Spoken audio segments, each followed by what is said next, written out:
മുൻകാലങ്ങളിൽ നിന്നും വ്യത്യസ്തമായി ബി.ജെ.പി. തെരഞ്ഞെടുപ്പിൽ നേരത്തെ ഒരുങ്ങുകയാണ്. ഇപ്പോൾ തന്നെ 30 പേരുടെ സാധ്യതാ പട്ടിക കേന്ദ്ര നേതൃത്വത്തിന് അയച്ചിട്ടുണ്ട്. ഇങ്ങനെ നേരത്തെ തയ്യാറെടുത്തത് കൊണ്ട് ഇത്തവണ അക്കൗണ്ട് തുറക്കാൻ കഴിയുമോ? ബി.ജെ.പി.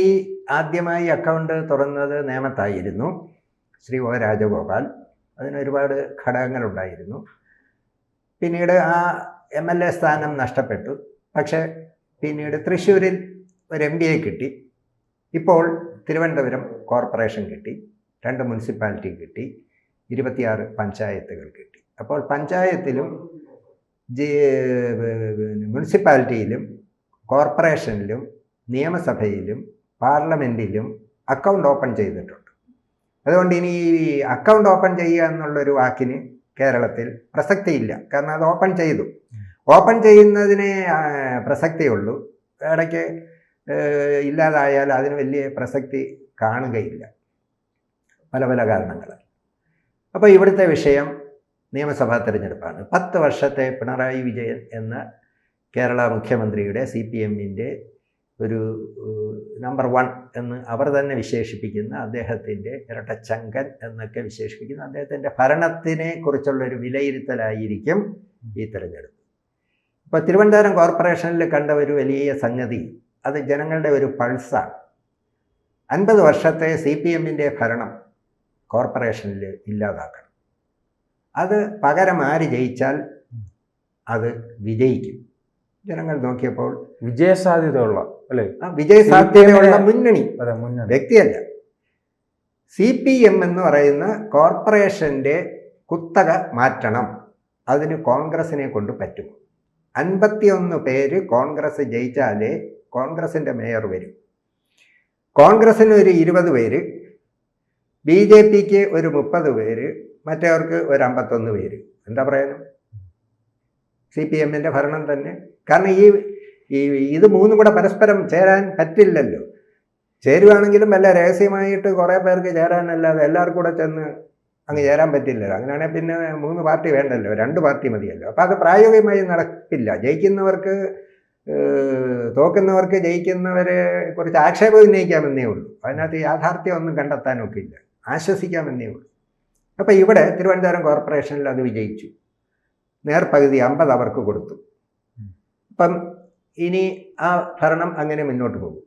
അതേപോലെ 50 വർഷത്തെ കോർപ്പറേഷൻ ഭരണം പോലെ 10 വർഷത്തെ CPM-ൻ്റെ ദുർഭരണം ഇല്ലാതാക്കണം എന്നുള്ള ഒരാഗ്രഹം കേരളത്തിലെ മുഴുവൻ ജനങ്ങൾക്കുമുണ്ട്, CPM-ലുള്ളവർക്കോ തന്നെ.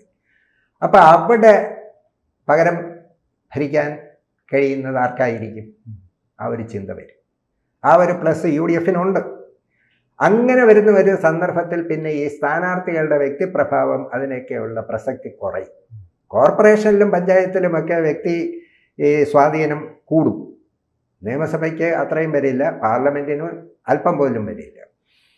ഇവിടെ ആദ്യമേ സ്ഥാനാർത്ഥികളെ പ്രഖ്യാപിച്ചാൽ അതിൻ്റെ ഒരു അഡ്വാൻറ്റേജ് പാർട്ടിക്കും മുന്നണിക്കും ഉണ്ടാകും. കാരണം ഇത് കഴിഞ്ഞ തെരഞ്ഞെടുപ്പ് കാലത്ത് കോൺഗ്രസിന്റെ ഭാഗത്തു നിന്നുണ്ടായിരുന്നല്ലോ കോർപ്പറേഷനിൽ ആദ്യമേ സ്ഥാനാർത്ഥികളെ അതിൻ്റെ ഒരു അഡ്വാൻറ്റേജ് ഉണ്ടായി. ഇപ്പം നമ്മൾ ഈ അഡ്വാൻറ്റേജ് എന്ന് പറയുന്നത്, ഇപ്പം നമ്മളൊക്കെ ഈ സാധാരണ ജനങ്ങൾ, നമ്മൾ എന്നുള്ള വാക്കുകൊണ്ട് നമ്മൾ ഉദ്ദേശിക്കുന്ന കേരളത്തിലെ പൊതുസമൂഹത്തെയാണ്. പൊതുസമൂഹം വിലയിരുത്തുന്നത് എന്താണ്? ജയിച്ചോ തോറ്റോ എന്നാണ്. ഇപ്പോൾ ആദ്യമേ സ്ഥാനാർത്ഥികളെ നിർണയിച്ചു. കഴിഞ്ഞ തവണ 5000 വോട്ട് അല്ലെങ്കിൽ ഒരു 3000 വോട്ടിന് തോറ്റെടുത്ത് ഇത്തവണ ഒരു 300 വോട്ടിനാണ് തോറ്റതെങ്കിൽ അവിടെ ആ തോറ്റെങ്കിലും പാർട്ടിക്ക് നേട്ടവും വിജയവുമാണ്. പക്ഷെ അതിലേക്കാരും ജയിച്ചോന്നേ നോക്കുന്നുള്ളൂ. 2 വോട്ടിനായാലും 2 ലക്ഷം വോട്ടിനായാലും ജയപരാജയമാണ്. അപ്പോൾ ആ ഒരു പ്ലസ് ഈ നേരത്തെ സ്ഥാനാർത്ഥികളെ നിശ്ചയിച്ചാൽ ഏത് പാർട്ടിക്കും കിട്ടും. അതിപ്പോൾ BJP ഈ 30 പേരുടെ ലിസ്റ്റ് കേന്ദ്രത്തിന് അയച്ചിരിക്കുന്നു. ഇവിടുന്ന് ഒരു ലിസ്റ്റ് അയച്ചാൽ സ്വാഭാവികമായും കൂടുതൽ പേരുകളൊന്നും ഇല്ലെന്നുണ്ടെങ്കിൽ കേന്ദ്ര നേതൃത്വത്തിനകത്തുനിന്ന് പിന്നെ വലിയ വെട്ടിത്തിരുത്തലുകളൊന്നും വരാനുള്ള സാധ്യത ഉണ്ടാകുന്നില്ല. അതൊരു ഭാഗം. ഇപ്പുറത്ത് CPM മൂന്നാമത്തെ ഭരണത്തിന് വേണ്ടി അവർ നോക്കും. അവരുടെ പാർട്ടി ഫോറത്തിനകത്ത് പിന്നെയുള്ള ഒരു ഗുണം, നോമിനേഷൻ കൊടുക്കുന്നതിൻ്റെ തലേ ദിവസം സ്ഥാനാർത്ഥിയെ കൊടുത്താലും ഈ അന്തം എന്ന വാക്ക് ഉള്ളത് കൊണ്ട് അവർക്കൊരു പ്രശ്നമില്ല. അവർക്ക് വ്യക്തികൾ വിഷയമല്ല, അവർക്ക് ഒറ്റ വിഷയമേ ഉള്ളൂ, ചിഹ്നം. ആ ചിഹ്നത്തിൽ ഇനി ആരെ കൊണ്ട് നിർത്തിയാലും അവർക്ക് പേര് പ്രസക്തിയേ അല്ല. അതുകൊണ്ട് ആ പാർട്ടിക്ക് അങ്ങനെയുള്ള ഒരു സ്ഥാനാർത്ഥിയെ ആദ്യം നിശ്ചയിച്ചോ രണ്ടാമത് നിശ്ചയിച്ചോ മൂന്നാമത് നിശ്ചയിച്ചോ എന്നുള്ളതൊന്നും അവരുടെ പാർട്ടി ഫോറത്തിനകത്ത് അവർക്ക് വലിയ പ്രശ്നമൊന്നുമല്ല. പിന്നെ അണികളിൽ പ്രശ്നമല്ല, അനുഭാവികളിൽ മാത്രമേ ഉള്ളൂ. ഇവിടെ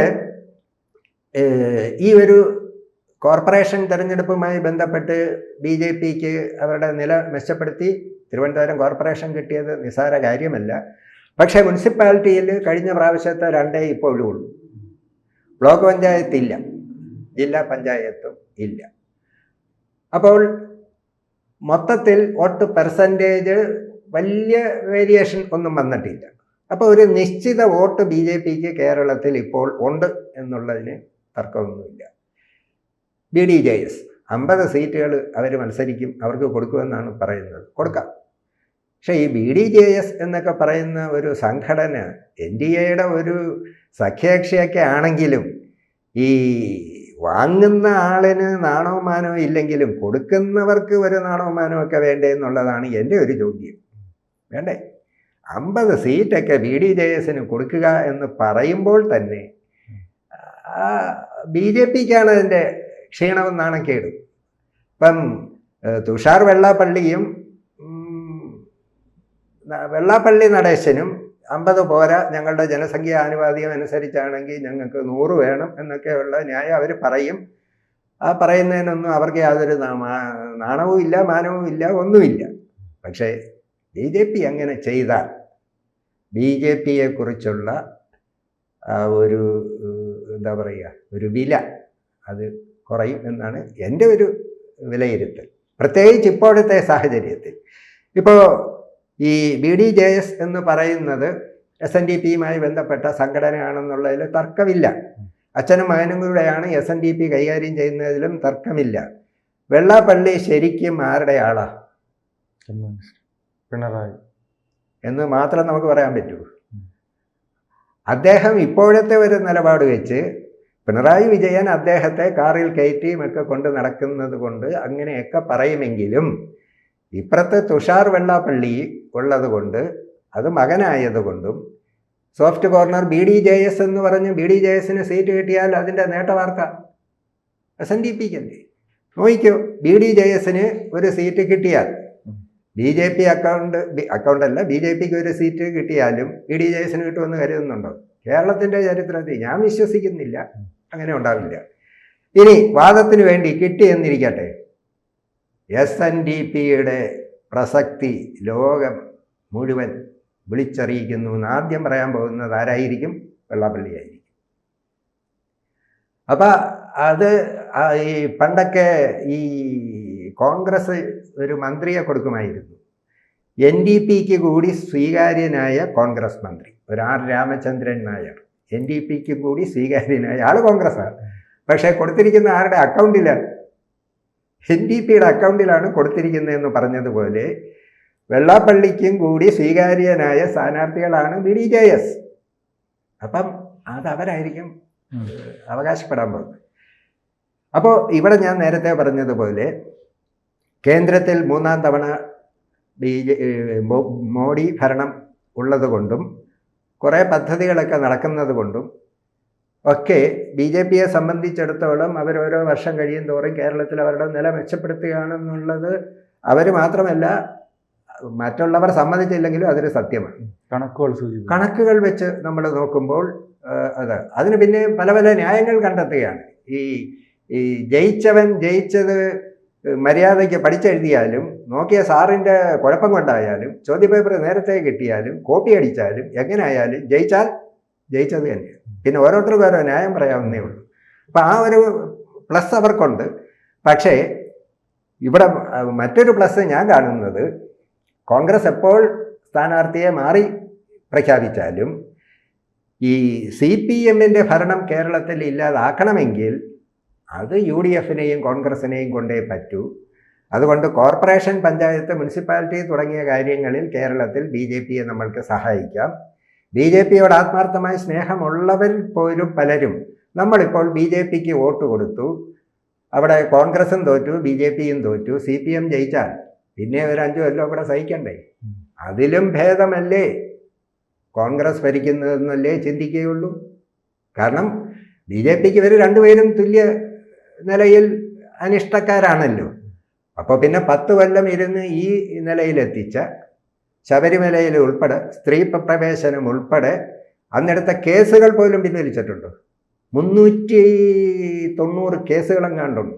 മിക്കവാറും ഉള്ള കേസിലെ എല്ലാം പ്രതികളെല്ലാം ഒന്ന് തന്നെ. കാരണം BJPയുമായി ബന്ധപ്പെട്ട ഉത്തരവാദിത്തപ്പെട്ട നേതൃത്വത്തിൽ നിൽക്കുന്ന മൊത്തം പേരെയുമാണ് കേസ്. ആ കേസുകളൊന്നും പിൻവലിച്ചിട്ടില്ലല്ലോ. ഇവരുടെ പേര് നിലപാട് നോക്കൂ. പൗരത്വത്തിൻ്റെ പേരിൽ സമരം ചെയ്ത കേസുകളൊന്നും പിൻവലിച്ചിട്ടില്ല. ഇപ്പുറത്ത് രാമനാമ ജപ ഘോഷയാത്രയിൽ ഉൾപ്പെടെ പങ്കെടുത്ത കേസുകളും പിൻവലിച്ചിട്ടില്ല. അപ്പോൾ പിന്നെ ഇവർ ഒരു സമയം നിങ്ങളുടെ കൂടെയാണ്, മറ്റൊരു സമയം പിന്നെ അയ്യപ്പന്മാരുടെ കൂടെയാണ്, ശബരിമല ഭക്തരുടെ കൂടെയാണെന്നൊക്കെ പറയുന്നതല്ലാതെ ആരോടെങ്കിലും നീതി പുലർത്തുന്നുണ്ടോ? അതുകൊണ്ട് ഇത് എല്ലാവരുടെയും ഒരാവശ്യമായിട്ട് വരും CPM ഭരണം മാറുവാൻ. അതിന് ബദലായി കോൺഗ്രസിനെ പറ്റൂ എന്നുള്ള നിലയിൽ വോട്ട് ചെയ്ത് ജയിപ്പിക്കുന്നത് മിക്കവാറും UDFനെ ആയിരിക്കും. പക്ഷേ BJPക്ക് കഴിഞ്ഞ തവണ കിട്ടിയതിനേക്കാൾ വോട്ടുകൾ കിട്ടാനുള്ള സാധ്യതയുണ്ട്. അതിൽ കൂടുതൽ വോട്ടുകളും പോകാൻ പോകുന്ന മിക്കവാറും CPMൽ നിന്നായിരിക്കും എന്നുള്ളതാണ് എൻ്റെ ഒരു വിലയിരുത്തൽ. കാരണം അന്ധമായ കോൺഗ്രസ് വിരോധമുള്ള കുറേ അധികം പേര് CPMനകത്തുണ്ട്. അപ്പം അവർ കോൺഗ്രസിനെ ചെയ്യുന്നതിന് പകരം BJPക്ക് വോട്ട് ചെയ്യാനുള്ള സാധ്യതയും തള്ളിക്കളയാനാവില്ല. കൂടുതൽ വാർത്തകളും വിശേഷങ്ങളും നിങ്ങളിലേക്ക് എത്താൻ ABC മലയാളം സബ്സ്ക്രൈബ് ചെയ്യുക, ബെൽ ബട്ടണും അമർത്തുക.